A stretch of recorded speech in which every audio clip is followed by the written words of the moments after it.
Our experience in North Inland and in fact National City has been the increased use of neighboring eateries and services, and that's been welcome in our two centers. But I'll also defer to April to talk a little bit about security. Certainly, Supervisor Roberts, Chairwoman. The design obviously will incorporate safety, but there will also be 24-hour security services provided on site to ensure that the facility and the grounds are safe and the neighborhood is safe. So throughout the evening and the hours when we're closed, there will be a security presence, much like this building in terms of, okay. You know, another item that frequently comes up is the community space, community meeting space. We have a need during work hours, obviously, for conferencing and other things. The evening hours, how do we deal with that? Will the facility, the meeting facility, the community rooms, if you will, be open to the public, and will there be some type of reservation system in place? Supervisor Roberts, the reservation process that we do currently in our facilities is managed by the county staff. We encourage the use both on weekends and evenings. We make that available now. When we've opened our Livewell centers, particularly the North Livewell Center in Escondido, we saw an absolute rise in the number of meetings in space. Some that were already meeting, and then additional meetings that were taking place at the various collaboratives. We would welcome that. We want to honor both what's been happening at the Chapman Chavez Center, and in fact, perhaps provide the modernized conference room space for these meetings and allow that access. That's right. We'll be taking reservations and for the public and the city, and anybody who wants to use it on an as-needed basis during working hours if it's available, and after working hours. We'll also have the security there, and we'll have audiovisual and other support services as well to support that at lower non-cost. You made reference to the murals. How does the space that we're going to provide, how does that compare with what's The space is not quite double. It'll be about 4,000 usable square feet that can be severed into different sections. There will also be a set aside. Say severed, you're talking about partitioned? Yes, sir, partition. Okay. And there'll also be a separate 400 square foot meeting conference space that's integrated into that area.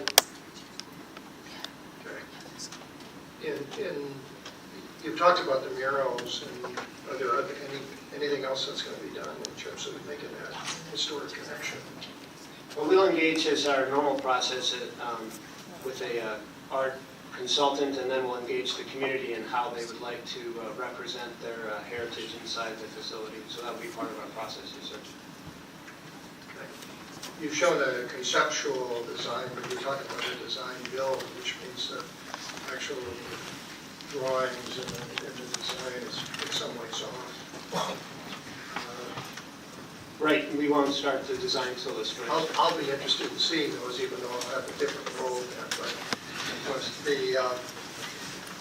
is the committee going to have a chance to be able to comment on that? I mean, we're not just going to go out to bid and say, there it is. Absolutely. We're building it right now, some interfaces for them to comment on the basis of design, so they'll be able to shape what our Some of the Google reviews that these other well centers have opened up in Sandiego. First one is Liz Gonzalez says, "Fire everyone. This has to be the largest group of idiots ever employed by this government office since the beginning of our nation." Herbert Garza says, "They don't care about other humans. Nice to see an organization that they don't even care about what their main service, which is about caring for other patients." Adrian Sevilla says, "This organization is a scam and a fraud. Keep your family away." That'll be all. Thank you. Thank you. Madam Chair, it would be helpful to me if people would indicate, as other speakers have, whether they... The San Diego City Council adopted an internal community plan update, which does not address the current needs for land use designated to attract new businesses, long-term employment opportunities, and new commercial services beyond the ground floor, which is mixed use, which has not been successful.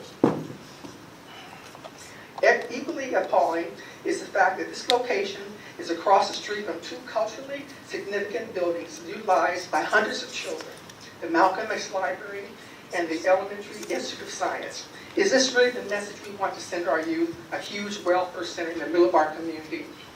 How much longer will we be denied of basic services that all communities enjoy? A choice of grocery stores, jobs, large and small retail business, and a range of housing, new housing development. This development is a regional welfare center, along with very, very low-income housing. That is the predominant housing type that's being built in our community. This is a disgrace. It is a deliberate effort to dismantle stable communities, Emerald Hills, Choice View, Lincoln Park, Valencia Park, Alta View, O'Farrell, Broadway Heights, and Canto. The lack of transparency is so severe as a total lack of disrespect we feel as residents, who continue to hear stale promises of little or no results. This important location is an opportunity for commercial development and jobs. We have a workforce that can contain the needs for several business types. All we need is the same level of enthusiasm being applied to economic and commercial development as we see being applied to turning our community into a welfare destination. We are requesting that this process for the development of a regional welfare center be ceased and a viable employment and commercial opportunity be provided instead. And thank you. Thank you. Next speaker, please.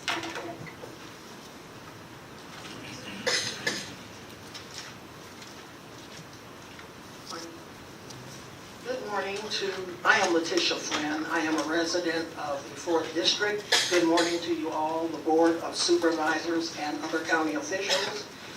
I'm very sad because it seems like the majority or significant amount of people in this room believe that the 4th District, everyone there is on welfare. Now, I've heard all these things about how good this center will be and everything, but that area was originally designated for cultural, small business, and retail, and light industrial. Now, you've got two institutions, the Malcolm X Library and Elementary Institute of Science. Kids are coming out of there feeling good positive self-image, and then you look across the street and there's a welfare center, which is basically what it is. And that's just a constant reminder that no matter what they do, they're still second-class citizens that need some help. What we need in the 4th District is market rate housing, more than one grocery store, other facilities that other neighborhoods who may have these little wealth centers, they're on board. They've got everything, flourishing communities. We can't even get on board to get basics. So I think we need to take a look at that. Building that center will just muddy the waters. We don't even have basic services that we need already, and then you go plunking that down. I'm not saying it's anyone's fault, but it is not needed now and in the 4th District at all. Thank you. Thank you. Next speaker, please. Good morning, I'm Kathleen McLeod. Before I begin my prepared words, I have to comment about your outreach for this center. You're saying it's been going on for 3 years. This is the first time we've heard that the planning has gone on for 3 years. I've been active in the community planning group, the Choice Valley Community Planning Group, for 18 years. This has never been brought up except for a couple. That's a government recognized group. And this project has never been brought up to there before the last couple of months. And Supervisor Roberts, where has your staff been? I could count on one hand the times your staff goes to that community planning group. The assembly offices go every month, but local county government can't bother to show up in my neighborhood? Now let me get on to what I had to say here. I just had to get that off my chest. I mean, I've been in that community since 1980. I'm a retired county employee in public health. I retired in 2000. Since then, I've been very involved with my neighbors and residents in turning our community around. I was on Jacob's resident team, which focused on this very lot. And we looked at uses to get the property back on the tax rolls, generate jobs for local residents, and create office space for local small businesses.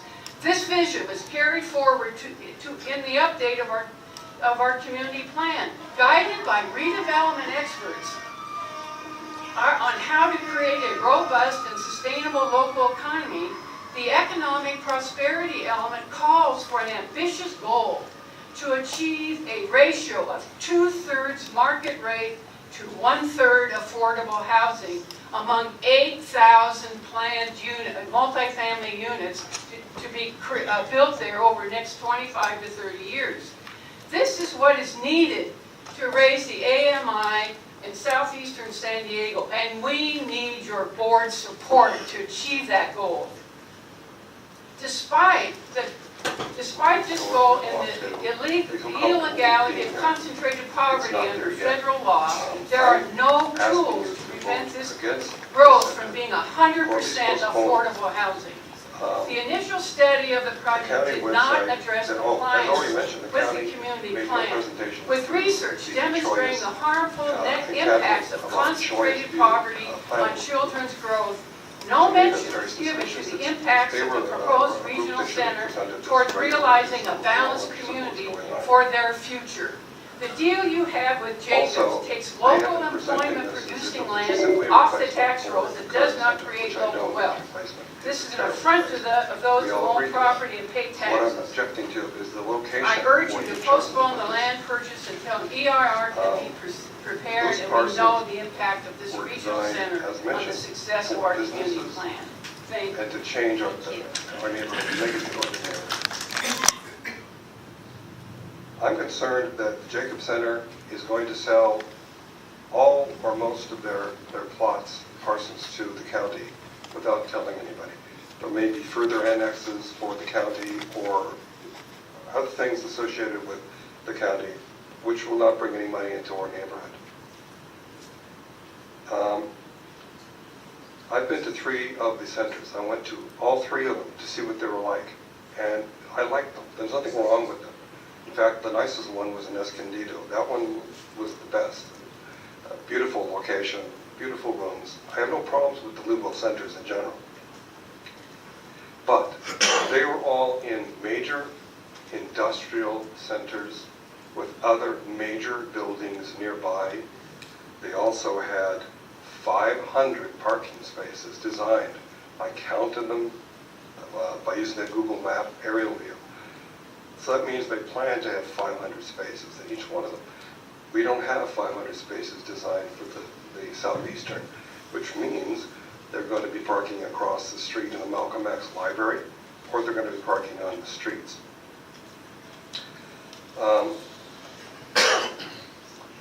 We don't believe that this is a really large building, is going to fit in architecturally to the neighborhood.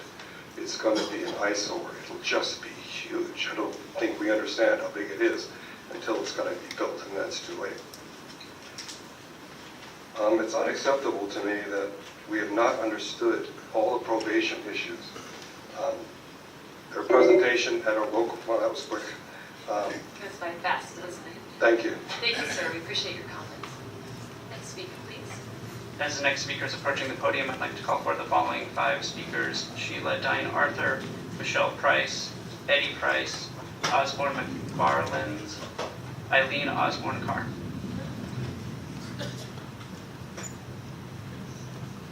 Feel free to pull that down. Might help. There you go. Thank you.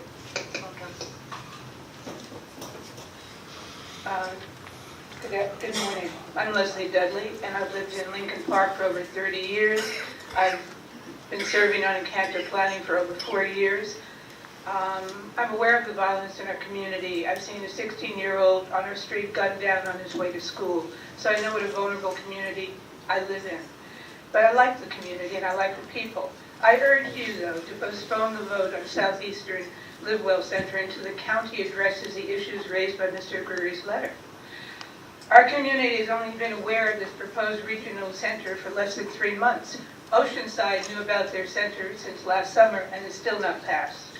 and they're still doing mitigations. We need that time also. Our community's children's population is above the national average. When the center opens, over 16,000 vulnerable school children will be walking past this center and the people it will bring in. The map I have here of our school systems, you can see, we have a dense area of school children and schools. In fact, that's probably our biggest production that we have is children. And they're very vulnerable, and I really want you to think about the center and how to protect them, because that's the main issue. When the Elementary Institute of Science and Malcolm X Library, which is directly across from this center, is used by our schools and our school children, and it may destroy those centers. That's what we're afraid of. Residents may become victims of criminals that are brought in from other communities, supervised by the parole department. When you saw the map of who's coming in from probation, it was actually not our community. It's actually, if you look at the map, it's on the other side. It's more towards the ocean. It's not, we're going to be getting a whole range of people that don't live in our community who will stay there and could be predators. Our community needs work, not welfare. We had hoped that this area would be used to create jobs. Our community plan called for this site to be used for businesses, to bring in jobs, not welfare. Tax revenue, not a service-related facility. It is not going to fund the parks, the police stations, and fire stations we so desperately need. Therefore, we ask the board to consider other sites. Other live well centers are in industrial areas, not near homes and schools. We already have homeless. We think more will then camp out along our creeks, railroads, tracks, and the wildlife sanctuaries directly across the street from Market. And I'm sorry, I'm done. Thank you for listening. Good morning, everyone. Good morning, my name is Michelle Price, and I am continuing my mother, Gloria McCautry Harris's legacy of getting involved in my community. I worked for 23 years at UCSD Healthcare, Scripps Clinic, and Qualcomm. But I had to leave my neighborhood daily to learn how to become an entrepreneur because I couldn't learn from any of the nonprofits that I knew. Now I have to leave my neighborhood to have business meetings, and I have to drive anywhere from 10 miles to 40 miles up to Carlsbad because there are no business conference centers. There's not even a copy center in my neighborhood. I can't invite any of my friends in the North County to come down to my neighborhood and have a business meeting. I respectfully ask that many of those in favor, how many of them actually live in close proximity to where this building is, not work here, and drive home to Scripps Clinic and La Jolla. I grew up in Valencia Park, Skyline, and Cano, and for the past 44 years in Emerald Hills. My friends and I was 14 when we moved to Emerald Hills. My mother said it used to be called the La Jolla of southeastern San Diego. My friends and I used to sneak out of our bedroom and walk around the community at 2 a.m. in the morning completely unafraid. All right, we weren't afraid. I watched it go from the La Jolla of Southeast in the 70s to seeing the effect of drugs and in the 90s and the early 2000s. But today, Emerald Hills is a diverse neighborhood with young people who once again can push their baby in a stroller while they take an evening run. In fact, my newest next door neighbor, Scott Wistowski, is an institutional investor with Merrill Lynch. Scott wants on the record to show he's in opposition, but he couldn't be here because he had to be at work, like all the rest of the neighbors. What kids see, they can be. What are our kids seeing they can be with this regional mega welfare center? How to live well on welfare or be on parole or be mentally ill and homeless or drug addicted? They deserve better. We have just seen our property values go up a little, as Ms. Arthur said. This regional welfare center will drive the property values down. Yes, Jacobs has the right to sell their property, but they're spending our taxpayer dollars to build it. In addition to taking us on tours of other county centers, I invite you all to come walk our current neighborhood and see the impact this would really have. I urge you to postpone your vote today and instead commission a real environmental impact report. We want work, not welfare. Thank you. Thank you. Please give Lynn an applause. I appreciate it. As the next speakers approach the podium, I'd like to call forward the final speakers in opposition, Patrice Baker and Herman Collins. Hi, my name is Eddie Price. I'm just a black man. I haven't written down anything, so I have no idea what I'm about to say.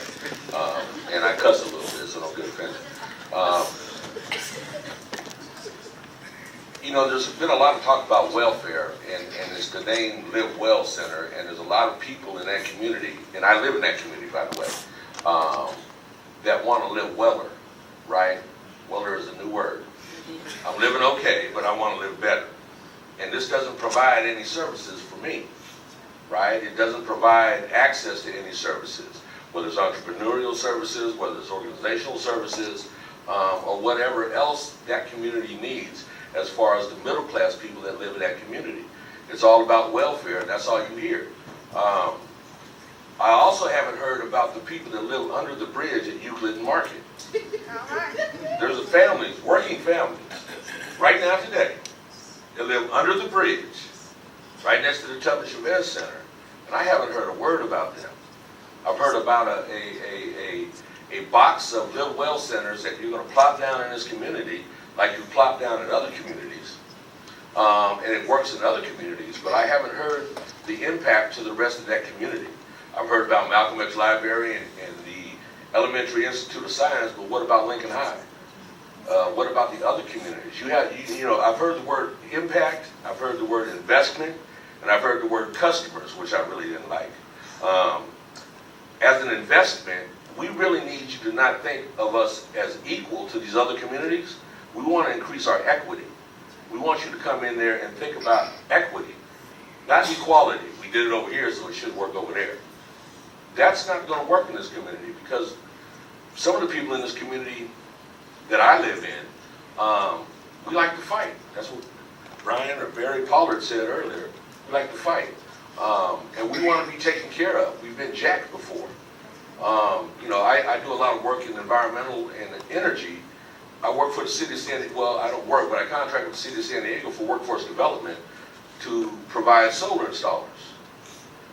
However, the city of San Diego installed solar all over the city of San Diego without hiring the people they paid us to train.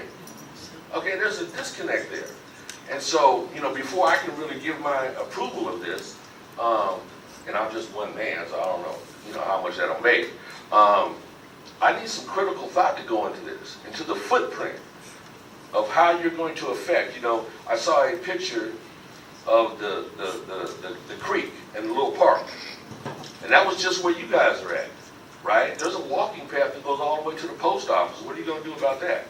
You know, you're investing in this, so really look at your investment and your return on your investment. Thank you. Thank you for the disclaimer and your language. You did a good job I didn't cuss. controlling that. Yeah, can be done. I got clapped for that. Yeah, we can applaud that, actually. Good morning, my name is Osborne McFarland, and I have just one thing to say. I think an excellent place for this facility to be located is the old post office on Midway. It's a substantial size, it's vacant, and I think that's something that should be looked into. Thank you. Sweet. Next speaker, please. Good morning. My name is Herman Collins. I am not a resident of the 4th Council District. However, I am a public affairs consultant working pro bono with many of the residents that you've heard here today. Good to see you, Supervisor Roberts and Cox, that I work with very closely. I haven't met you, Ms. Gaspar, but hopefully we'll be able to work with you in the future. I'm really here today to enter into the record a public comment letter submitted by Attorney Michael Aguirre. He is representing several of the people that you've heard here today: Kalada Salam, Neil and Sheila Arthur, Letitia Flynn, Leslie Dudley, Robert and Ardell Matthews, and Michelle Price. Its intent is to postpone any action on the proposed land purchase until the preparation of a full environmental impact report is conducted to address the significant environmental impacts and identifies the alternative sites is conducted to comply with CEQA. This is a regional center. There's no getting around that. Staff does not want to call it a regional center because if it calls it a regional center, they can't do a negative debt. They have to do an environmental impact report. You are actually going to move people from existing probation offices. They're not located in that community. From Chula Vista, not located in that community. From University Avenue, nowhere near that community. So you can't say that the services that are going to be provided, that the employees, that the clients, and the associated impacts will not trigger an environmental impact report. There's no way that you get away with that. And that's really what our concern is. It's clear to all that the county has violated CEQA by committing to this Southeastern Live Well Center before completing the environmental impact report. You say, why do we say that? There was a news conference held. Supervisor Roberts, Supervisor Cox, you were present, said it was going to be done. No doubt about that at all. You made yourself somewhat complicit in being able to actually vote on this thing today. Why are citizens outraged? Well, they're outraged because their voice has not been heard. This is moving forward. The County of San Diego, the City of San Diego, and the Jacobson, that was supposed to be the protector and the vanguard of this community, have all entered into self-dealing by manipulating the EIR process, declaring a negative mitigation without substantial public hearings. Mr. Aguirre is ready and prepared a case for adjudication.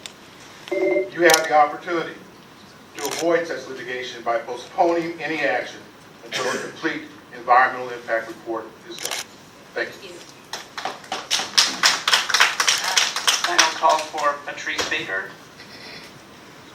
That concludes public testimony inside. Thank you for all members of the public addressing the board today and for your patience in sitting through quite a bit of testimony, staff report on an extensive project taking place. Supervisor Roberts. Thank you, Madam Chairwoman. I want to thank everybody who's taken the time to come here today and to testify. And I want to start because it's triggered something in my mind. This past Thursday, Supervisor Cox and I, as we do virtually every year, attended the graduation ceremonies at something called the San Pasquale Academy. Most of you probably don't know what the San Pasquale Academy is, but the San Pasquale Academy is a residential high school for foster kids. And if you were with us, you would have seen that most of those foster kids happen to be African American.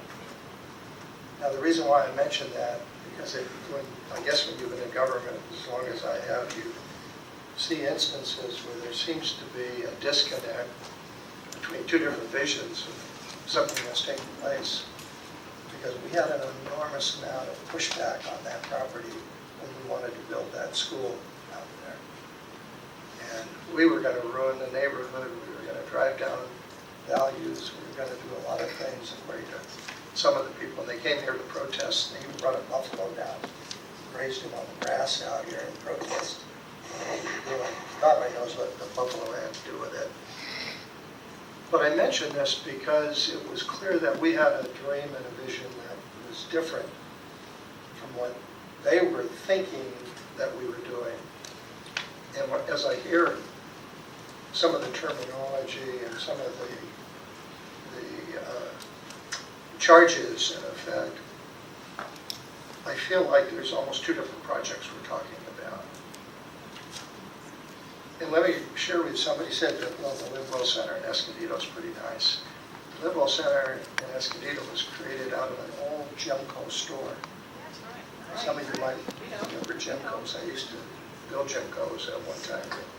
They were a lot bigger than this. It's over 100,000 square feet, I think. We made some changes. I don't know if we stole any of the, reduced any of the footprint. They ran over 100,000 square feet. And I mention that because we took a commercial property and changed it. It wasn't an industrial property, it was a commercial property that became our Live Well Center there. And it serves all sorts of people. The veteran services there are fantastic. Okay. There are things that that people are not acknowledging in their comments. But because I can remember the pushback we had at the San Pasquale Academy, and I remember the pushback we had, I helped to start the Veterans Village, and the neighboring property owners, oh, this is going to be the worst thing that's going to happen to us. You're going to bring all these veterans and services into our area.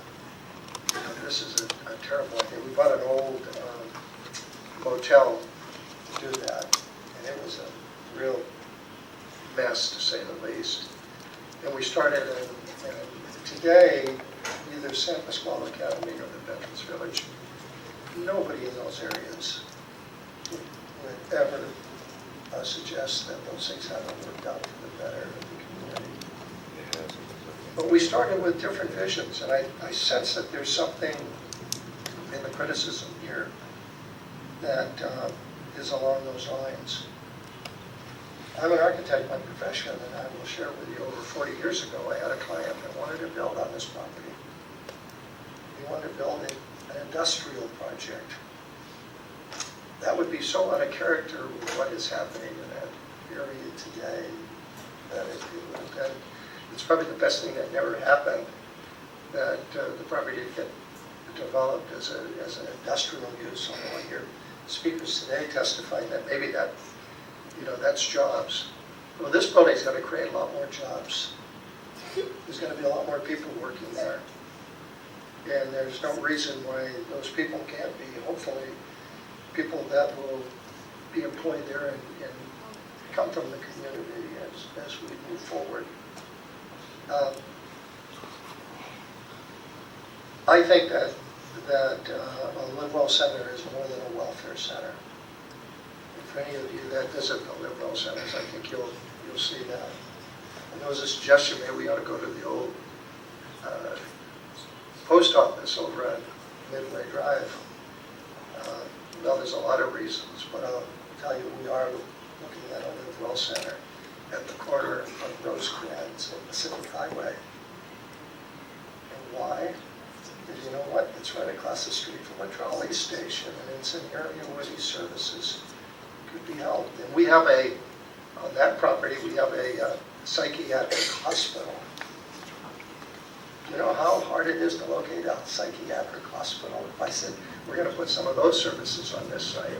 Well, we're going to redo that property. We're going to rebuild, because we have an old commercial building on that property that used to be a white front store. We're going to tear it down, and we're going to redo the entire property, and we'll keep the psychiatric center. But we're going to have a Live Well Center there also. So this isn't something we're just dropping on select neighborhoods. And the vision is that these are things that are needed on a county-wide basis. They're needed centrally, they're needed in Escondido and National City and other places. The response to those that we've done so far has been, if anything, supportive and positive. And I am just as confident that that's what will happen at this site. We're going to offer services that aren't available in that area. We're going to make it convenient for people to be able to access county services in a way that they can't. And there are people that use those services. We're also going to be making other properties that are going to be, the functions being accommodated in this proposal, those other properties will be opened up, and we'll be developing affordable housing on some of those. I'm spending a lot of time on affordable housing today.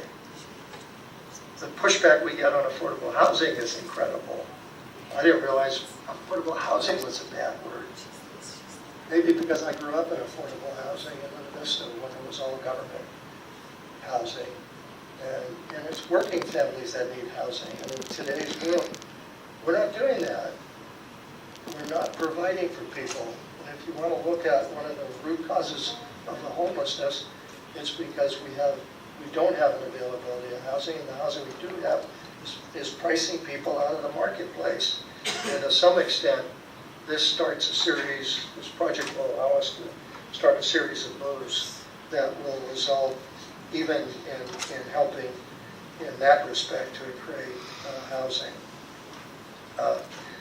I wish I was going to be here, sitting here, so I could be intimately involved with the architecture. Our staff knows I like to build things. We've done a lot of things, a lot of reconstruction and redevelopment of county buildings. We inherited, when I say we, the few of us who have been here for quite a while, inherited a lot of old dilapidated buildings. And I'm really pleased to say that during our tenure, we've changed that playing field dramatically.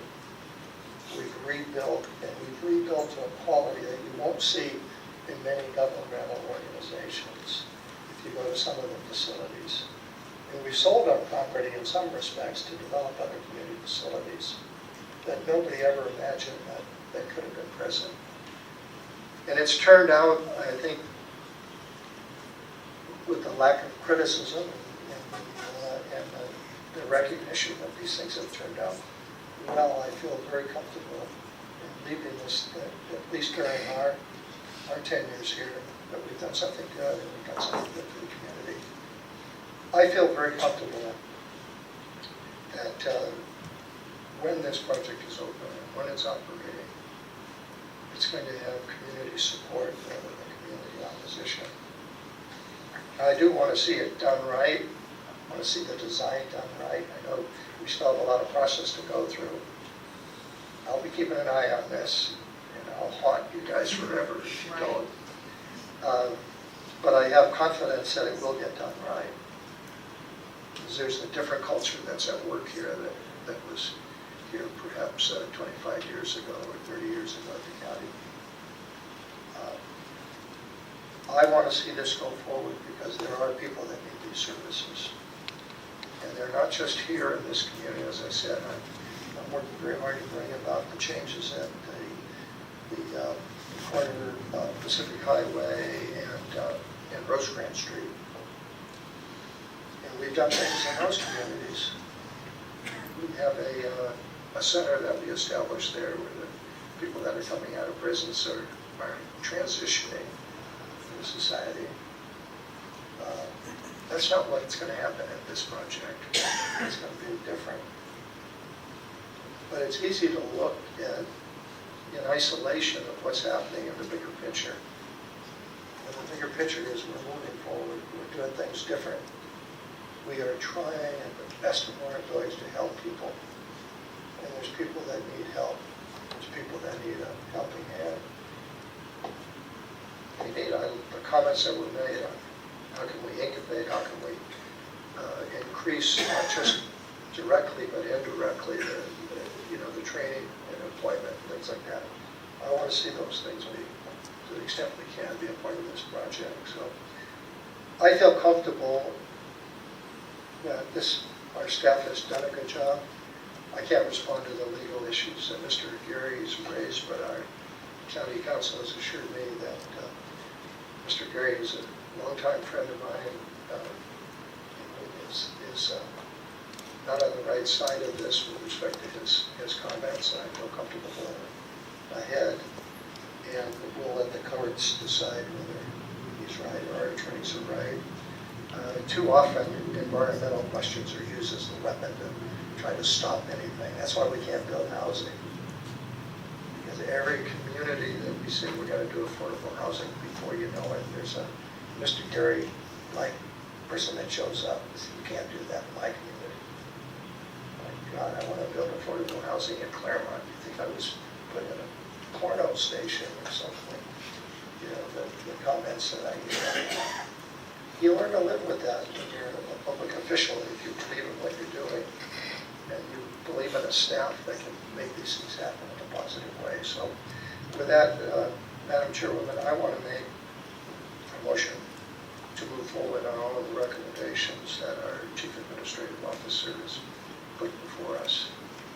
I want to encourage the staff, keep working with the community, and let's make sure that this is the good job, like the other things that I've alluded here today.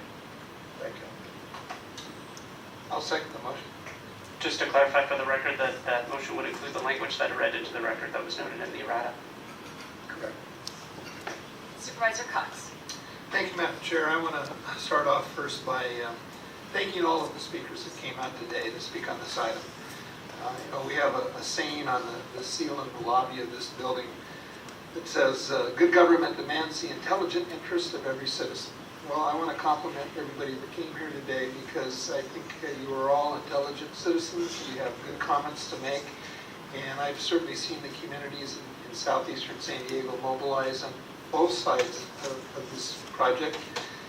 And that is what we want, I think, is a good community discussion in regards to what you'd like to see this facility to be, the services and programs that will be a part of it. And whether you are here in support of or in opposition to the project, I sincerely want to thank you for coming here today. I have one question of staff, and that is, it was brought up by a couple of the speakers, my good friend Cecil Stepp, and I think even Brian Pollard had made reference to it. I realize we can't promise people construction jobs. We can't guarantee individuals in the community are going to be specifically hired for services and programs that will be a part of this. But I would like to find out what sort of outreach are we going to be doing to let people know in the community how they need to interact with the county, the programs that they can get involved with, so that they have an opportunity to participate in the operation and the construction of this facility. Chairwoman, Supervisor Cox, there's an ongoing outreach from purchasing and contracting, and in fact there will be a specific outreach in the southeastern community on the 28th at the Jackie Robinson Y. In addition to that, as Marco mentioned earlier, there are planned requirements for the RFP and development of the basis of design that will also ask for outreach to the contractors and the subcontractors. So we're making an effort to get into the community to not only let the community businesses know, but also prepare them so that they will be able to respond to solicitations when they become available.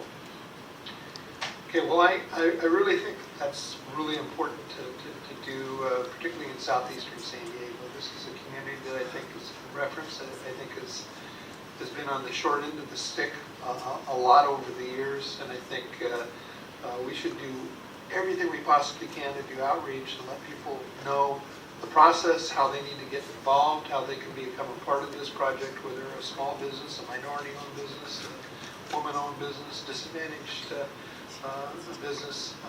That's something that's really important to me, and I think we need to make sure we incorporate into this effort. We know the community has had some long-standing concerns about law enforcement services in the southeastern San Diego communities, and that's why the county took an interest in this project. We recognize that there's a desperate need to provide more positive services, community and family strengthening services to children and families that need them.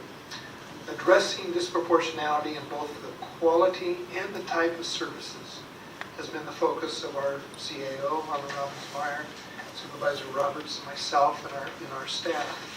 I'm very proud to see this project incorporated into our capital improvement needs assessment list for this coming years.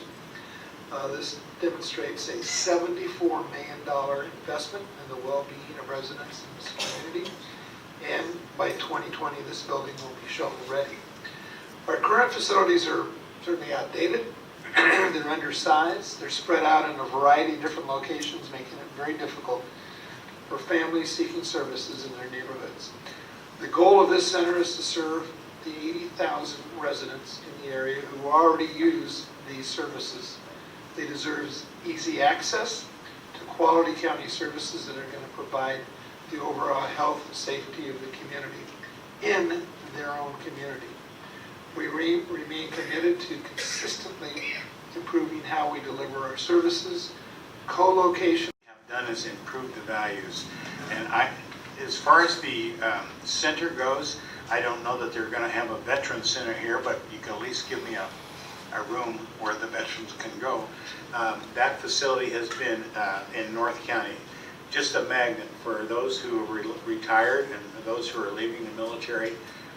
They travel a long ways to go to that facility just to access all the nonprofit services that are available in the building. So I expect that this facility, and I have not been to the ones in Supervisor Cox's district, but I will expect they have the same county services that we provide in North County will be available now to this community. And it sounds like they need it. And I respect Cecil Stepp, who was here. The service that he gave to the county, I think was with his endorsement, this community needs this facility. So I'm going to vote for this. I think this is a great improvement to this area of the county of San Diego. As far as the city of San Diego goes, that's another issue, but maybe Mr. Roberts can go after them also. All right. Thank you, Vice Chair Jacob. Thank you, Madam Chair.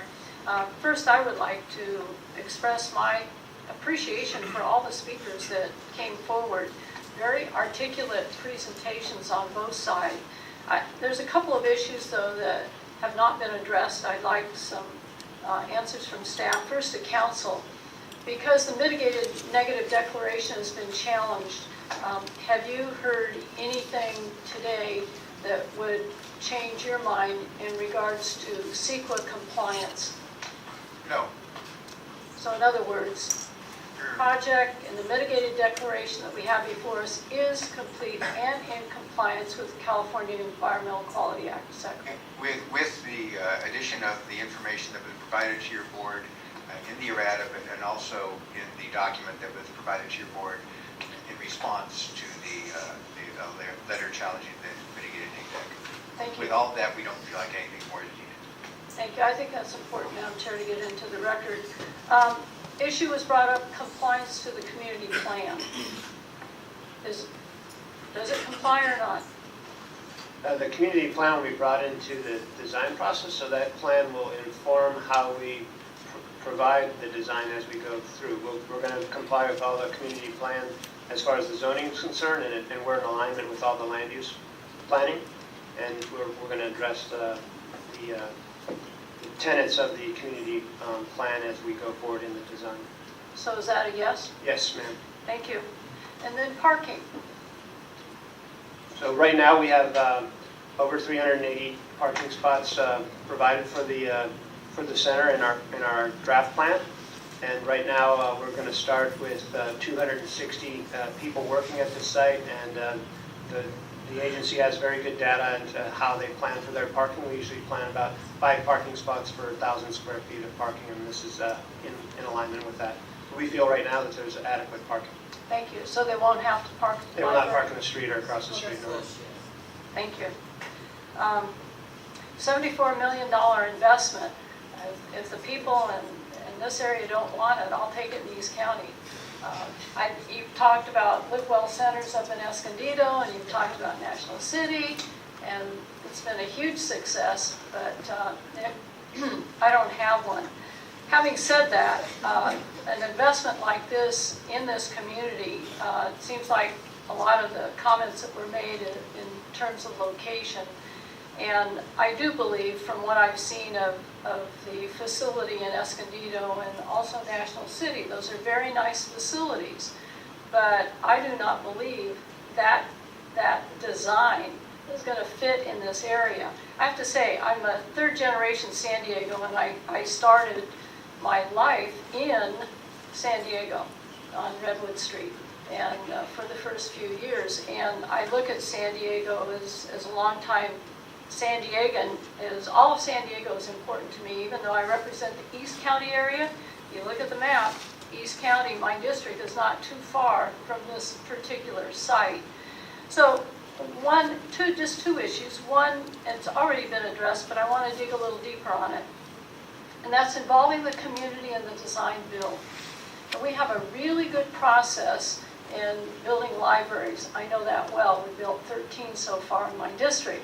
And it involves a team of representatives of the community that really want to engage, roll up their sleeves, and be involved. And you indicated, Marco, from the design, from the RFP, on that whole process. And I think it would be probably a little more comforting to the folks in the community if they had some assurance that there's going to be a team of representatives of the community to be involved, not just the RFP, but design, build, and so on. Because what's built here, like in other areas, should represent the character of that community. And it shouldn't be, my opinion, like the others in other parts of the county. So I've heard that expressed over and over, and I've heard Supervisor Roberts indicate that, and Supervisor Cox too. So my hope is that that would be the case, and we've got a good process there that has worked very, very well, where communities in the end build a library that's a lot bigger, but it's the same process, and the outcome then is something that it belongs to the community. Yes, the county will own it, but it belongs to the community, and the community will have ownership because they have really participated in the design, and a design that's really special and unique to this particular community. So that's my one point. Second point, the local jobs and the job fair, I really, really like that idea. And then lastly, there are a few sayings I wrote down that a couple of the speakers stated that I want to restate because I think they're kind of catchy, and it emphasizes the importance of this project too. One was, teamwork makes a dream work. A lot of people have dreamed for this, and it will take teamwork. And I would hope that those people who came down today who are opposed will work together, work with those who are supportive of this, and come together for the betterment of their community. The other one is beacon for hope and opportunity. And I see this project representing that hope and that opportunity. And then the last one, I really love this one, work, not welfare. And I would hope that that is an emphasis of this particular facility, that we emphasize on getting people into work and off welfare and getting them to be self-sufficient, sustaining in their own lives. So I really believe this is a great investment, and I certainly will support this project and the motion on the floor. Thank you. Thank you very much for your comments. Work, not welfare. It is interesting that in 2010, San Diego County fundamentally changed the way that we do business. And that's live well.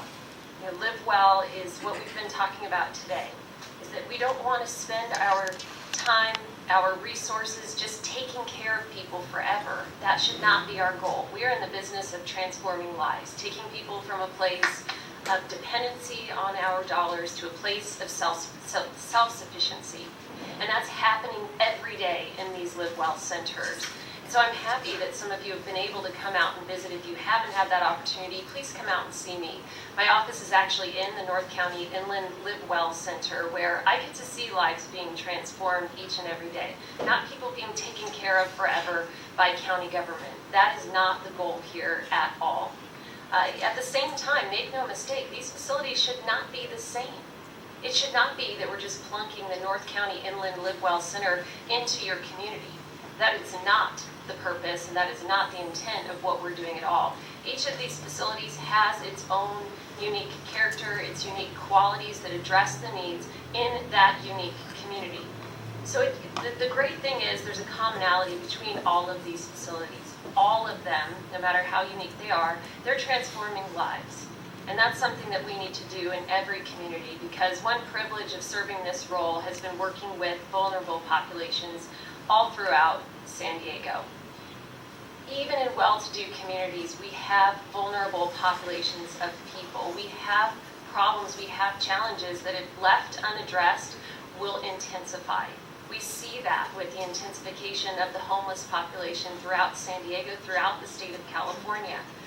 One challenge that we've had is getting to the root cause of those cases of homelessness, for example. Until we do that, until we address these root causes and do the difficult work, individuals will not be strengthened. They will not be on a path to self-sufficiency.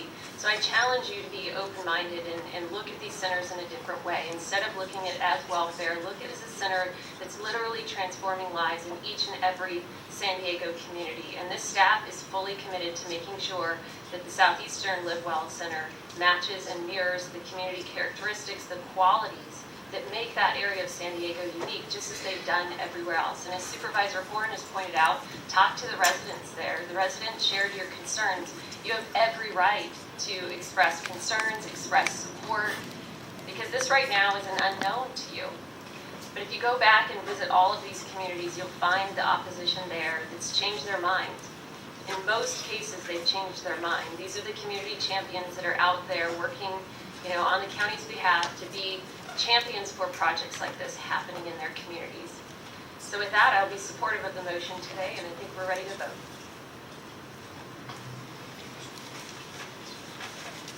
Chairwoman Gaspar, that motion passes unanimously with all 4 members being present and voting aye. That concludes business before your board this morning. We have several adjournments today in honor of community members that have passed. We'll begin with Supervisor Greg Cox. Thank you, Madam Chair. I would ask that we adjourn this portion of today's meeting in honor of Mary Augustine, a longtime Bonita resident who dedicated herself to creating trails and improving recreational opportunities for families throughout the region. She passed away in May at the age of 87.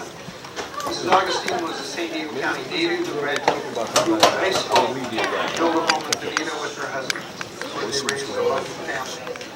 As a young girl, she loved horses, and that passion led her to a lifetime of riding horses in the backcountry and supporting the development of trails and parks.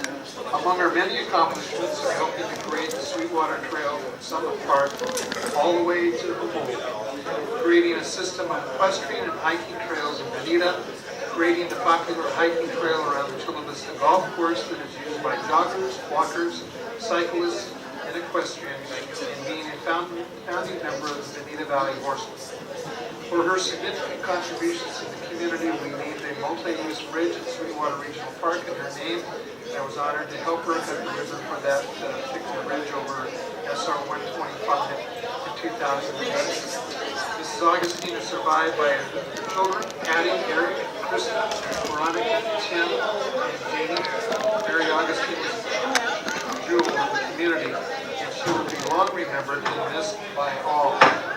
Supervisor Jacob has some initial comments because she worked very closely with me on many trail projects over the years. Thank you, Supervisor. I have a real special appreciation for horse riders, and Mary Augustine wasn't just a rider. She was one of the leading equestrian advocates in the region for more than 5 decades. Horse owners lost a hero when she passed away last month, but her legacy will certainly live on. Mary's mission was to make certain the region had an abundant amount of hiking and riding trails, and I had the pleasure of working with her on many trail projects over the years. She eventually retired in the Cuyamaca area, and she gave countless hours of volunteer time as a mounted patrol ranger for Cuyamaca State Park. Mary will always hold a special place in my heart, and her tireless work and devoted friendship will surely be missed. Thank you. The second adjournment that I have today is in honor of Ken Sulzer, who was a respected urban planner who played an important role in the development of the San Diego region. He passed away on May 12th at the age of 79. Ken was born in the south side of Chicago and was a star high school athlete who played basketball and baseball and ran track. He graduated from Valparaiso University and the University of Illinois with degrees in geography and urban planning. He had a distinguished career that included working at the Boston Redevelopment Authority and working on the National Capital Planning Commission in Washington, D.C. In 1969, he moved to San Diego, where he briefly worked for the county, and then joined the San Diego Association of Governments, eventually rising to become its executive director. While at Sandag, Mr. Sulzer played a major role in the development of our region's trolley and coaster systems, our local freeways, and the Automated Regional Justice Information System, better known as ARJUS. Mr. Sulzer is survived by his wife, Doreen, and 2 sons, Kenneth and Daniel. Ken Sulzer was one of the region's brightest minds who helped make San Diego what it is today, and we will sincerely miss him. Thank you. Our Vice Chair has 2 adjournments for us. Thank you, Madam Chair. I'd like to first adjourn this portion of our meeting in memory of Ryan Bartell, son of Jim and Elaine Bartell. Ryan graduated in 1994 from West Hills High School, where he was a 4-year varsity cross-country and track athlete. He continued his running and academic career at the University of New Mexico. In 2002, Ryan enlisted in the U.S. Coast Guard and served in Seattle, where he met and married Katie in 2005. After leaving the Coast Guard, he lifeguarded at Seattle beaches, coached high school cross country and track, and worked as a paraeducator with special needs students. In 2015, he received a bachelor's degree from City University in Seattle and became a behavioral technician for autistic students at Sear Elementary in Shoreline, Washington. He was known as Mr. B and admired by coworkers, parents, and students. Ryan loved the Pacific Northwest and enjoyed all the outdoor activities it had to offer, especially camping with his family. He established a reputation as a disc golfer in the Seattle area tournaments. He and his son shared a passion for all things Star Wars and Lego. Ryan is survived by his wife Katie and his son Connor, along with his parents and siblings. He certainly will be deeply missed. My second adjournment in memory will be in memory of Carl Calvert, who is an active community member and founder of the Motor Transport Museum in Campo. Carl was born in 1941 in Monrovia, California. His love of antique vehicles began at age 15 when he and his father restored a Model A Ford. He went on to restore many other vehicles, engines, houses, and buildings in his lifetime. After graduating from Temple High School, Carl went to work at North American Aviation, Hughes Aircraft Company, and Psychological Today magazine until he purchased Hunter Real Estate, Solana Beach, and began a successful real estate career.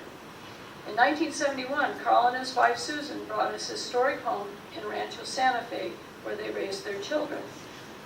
After retiring from real estate at the age of 47, Carl became one of the founders of the Motor Transport Museum in Campo. And if you haven't been there, take the time to go out.